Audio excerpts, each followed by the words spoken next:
If you explain well how the systems work, that difficulty curve drops drastically. And then you lose the cult standing. And then is that worth it? Or is it better to kind of just stay intentionally confusing in order to kind of, and just keep your budgets where they are so you can keep being the cult hit? I want to tell you about this Miyazaki story, though, real quick, because I thought this was pretty interesting. He says, I suck at video games, but I still got through Elden Ring by using every scrap of aid that the game offers. So here's the thing on this. And this is, I've repeated this story a couple of times over the last week because it has been so impactful to me. Elden Ring is absolutely my favorite video game of all time. And people say to me, but Jaffe, if it's your favorite video game, why haven't you finished it? It can't be, blah, blah, blah. And I'm like, it got to a point, it was just too hard for me. And I was playing it the other night on stream, and I think it was Awesome Tatum, who was just like, look, let's respec your character. Because you clearly don't understand what the fuck you're doing when it comes to where you should put your stats. Because my level's like, I'm 152 level. And I did that, and suddenly, it's not that I'm so OP that the game is like not even worth playing. But suddenly I'm back in it because I can explore, and it's not every time I encounter a boss, it's 2 months of like, I don't fucking know how am I going to beat this, right? My stats were just really, really bad. Okay, so let's just say that I am probably as poor of a game player as Miyazaki. And I think that's probably the only thing we have in common. But that said, though, I would cop to that. Not a problem for me. And he's able to get through. I want you to understand this now, because a lot of people talk about the difficulty issue with Elden Ring. And I think this should really silence the people who say Miyazaki doesn't want a difficulty mode. He probably doesn't, but he probably doesn't. I don't know if I don't know if they totally understand why this game has worked in a lot of ways. Because here's what he's really saying. If you believe this, he says, I suck at this, but I got through the game by using every scrap of aid. But where Elden Ring absolutely fails, and I will absolutely defend this position unless somebody gives me evidence to the contrary, Elden Ring absolutely fails in explaining the systems. It's not that the systems are too complicated. It's that they are hidden behind terrible communication. It is boring. It is lots of text. They're hidden in menus and this, that, and the other. And look, I'm going to tell you, I got this like $60 strategy guide, beautiful art and all that. I don't mean the fact that it hides, if you don't join the Volcano Manor, here's what's going to happen. I understand things like that and the narrative and the branching, that's for you to discover. But I just mean the simple things, like, I want to build a character that excels at this. And it's like, oh, this weapon scales and these are an alphabet ranking. Well, not everybody knows like A, B, C, D, then it goes to S. And it's like, wait, S is the best or S is lower than... I understand. I played Devil May Cry. I know in Japan, S is a good thing. But I'm saying it is rich with failure of good communication. So here's why I bring this up. Because if Miyazaki is going, I suck at this game, I don't want to add a difficulty mode because I know all of these scraps of aid are available, then ultimately what he's saying is without those scraps of aid, the game is, it's only for the get good generation. It's not for people who want to kind of solve it with these scraps of aid. But since the scraps of aid are historically complained about, and if you don't believe me, let me give you an example. This launched with the DLC. It was an update to Elden Ring. And I was excited for it because the names of things in Elden Ring when you unlock something are really kind of esoteric and whatnot. So I would unlock something killing a boss. I'm like, wait, where's that thing I just unlocked? So here's what they did. They went in and they put a pretty typical thing that most games have now, which is there's a menu that all your recent things have an exclamation point on them, and they're all kind of grouped together. I'm like, oh, that's fantastic. And I've been making great use of it. But I knew about this. I didn't know it. You have to go turn this on right? They put this thing in to make it easier for people, but you have to know to go into the menu and then find the right menu item and then find the right sub menu item and click this name to turn this on, called new inventory features or whatever the fuck it's called, right? They are terrible at this when it comes. Now here becomes the real question here. And I think these guys are, and by the way, it's not just there. You know, oftentimes this game feels unnecessarily confusing. There's lots of topics and posts like this on the internet. So it's not just me. Okay. But here's what I think is really interesting about the situation they're in. And I'm going to make this sound dramatic. It may not be this. It could be, though. It seems like it might be. But if you're the guys at From Software, and if you look at the massive success of Elden Ring, and their previous game, if you don't count Demon's Souls Remake, is Bloodborne, which is sitting at about 5 million copies. It's a success, but it's not some mega thing. People love it, but it's a cult. It's a passionate cult hit. It's not a big, massive fucking hit. Maybe it will be when Blue Point puts out the remake. That whatever. Okay, but the point being, though, is that now they're in this really interesting position. They have basically made really an adult Zelda, is open world Zelda. Miyazaki is one of my favorite game designers of all time. He's my top 3 easily.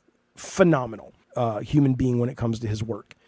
But now I think you saw this because of the patch, they are trying to figure out who is their audience, right? So if you go, just keep doing what you're doing From Software, well, that's not working, because if it was, they wouldn't have gone back and made some changes to the Erd Tree patch like within a day. And that review bombing is already improving over on Steam.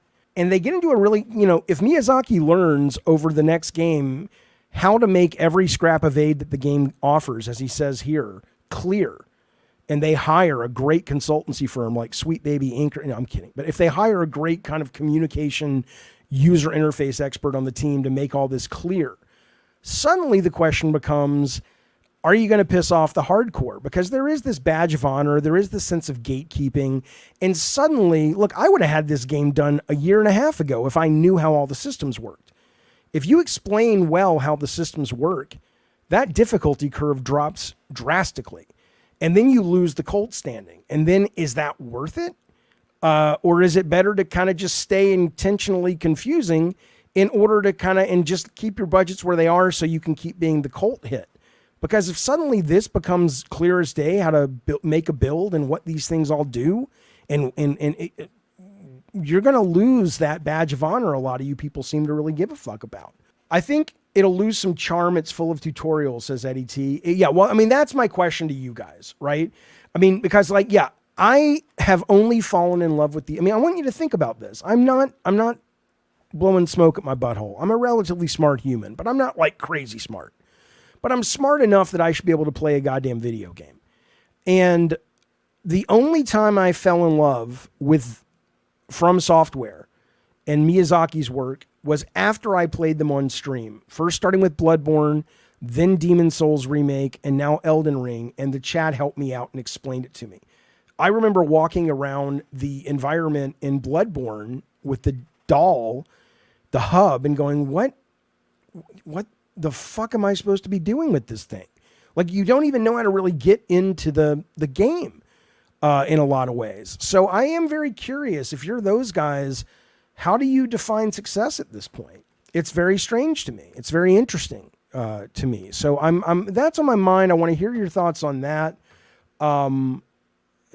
It has nothing to do with anything. The game is pure trash, but Feast, it's not, though. I mean, I'll read your comments if they're amusing like that, because it makes you not seem smart. But to say Elden Ring is pure trash, what's the matter with you? It's ridiculous. It's a ridiculous concept that the games are pure trash. They may not be for you.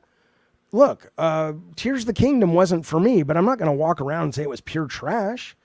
No, I don't agree with you, Brad. Brad says it's a wall of difficulty. You can get the same confidence talking to one friend while playing. But there's a difficulty. There's difficulty like I need better skill, or I need to figure out how to solve the puzzle. And then there's just like intentionally confusing, right? One is difficult and one is just bad design. And here's the other thing. Armored Core 6 came out. I don't know what the sales are on that, but I don't believe, I mean, I certainly haven't heard people talking about it. I don't believe it's some kind of big hit that's tearing the world apart. And my guess is they're probably going, maybe it was too fucking hard. Maybe it was too fucking hard. Okay, so I want to give you a great example of this, or another example that has nothing to do with systems and has everything to do with just poor communication, right? So I had been spending like a day and a half trying, I knew this part of the map here needed to be unlocked, but I had no idea how to get down there. And I was going all over the place exploring, trying to figure out how I get down into the lower parts of the map. And I was just like, okay, that's fun to explore. I wasn't getting any luck. And someone is like, oh, you have to fight this boss, and that boss, or whatever to get this medallion to activate a lift. And I'm like, I think I already did that like 5 months ago. And they're like, okay, well, let me see your inventory. So I go to my inventory and I have exactly what I need. And I've had it for a while, which is the, key elements, which are these medallions that activate lifts, right? And so I had this one, which is the rolled medallion. And then there's this one, which is in pieces, and this one. And somebody on my stream says, oh, you have to go over to this lift. And I'm like, but that's the grand lift of rolled. But the medallions say the lift I need is the grand lift of Dectus. And they're like, just go to that one. I'm like, okay. Now, again, I had spent months, a couple of days trying to get down there, but I had spent months just trying to expand the map, always thinking that just like I had originally gotten the medallion for this area, and then it activated the lift, I assumed, oh, there would be 2 other areas like this somewhere else in the level, in the game. And they're like, no, you have all the pieces you need. You have to go stand on the lift thing, which, again, this... yeah, whatever. I mean, this barely looks any different, but all the ground stuff looks the same for the most part. But let's give it that. Okay, fine. Okay, so you can go here on the main platform and hoist the medallion, which will take you up to I think just this section here. But if you do this thing, switch action, hoist secret medallion, and I'm like, okay, so you can do that. Which I'm like, it doesn't say hoist Dectus medallion. It says hoist secret medallion. Okay, cool. I'm going to skip the cutscene, but it takes you up. Okay, so now you're somewhere else. It's hard to kind of tell where you are because on the map it looks the same. So now you're in this different place because I used not even the Dectus medallion. I guess apparently I was using the other medallion, the Hail Tree, God damn it, whatever medallion.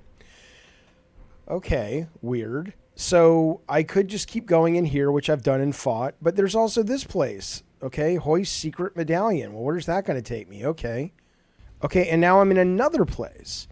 And all of that is fine. I have absolutely no problem that the game works this way. I think it's quite neat and interesting that the game works this way. The problem I have with it is how it poorly communicates it. How am I supposed to know if you're going to name the medallions differently, which medallion is activating which thing? And I hit the wrong button. And is the secret medallion the Dectus one or the Hail Green Tree one, right? And more importantly, when I brought this up to people in the chat who were defending it, they said, well, no, it says. I'm like, okay, where does it say? They're like, go into the inventory and look at the actual text. Okay, so I go into the inventory. They said, hit X. Okay, well, there's nothing there. Join medallions to operate the Grand Lift of Dectus. Then they go, no, you have to hit square. Now, let's be clear. If you go down there, square just says switch display, but fine.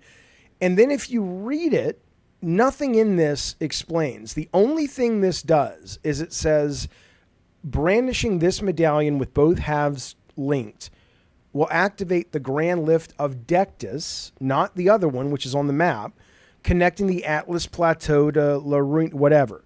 And if you go to this one, it says, if you do this at the grand lift of Rolled, which is the lift I was on, that is in the map, granting access to a hidden path.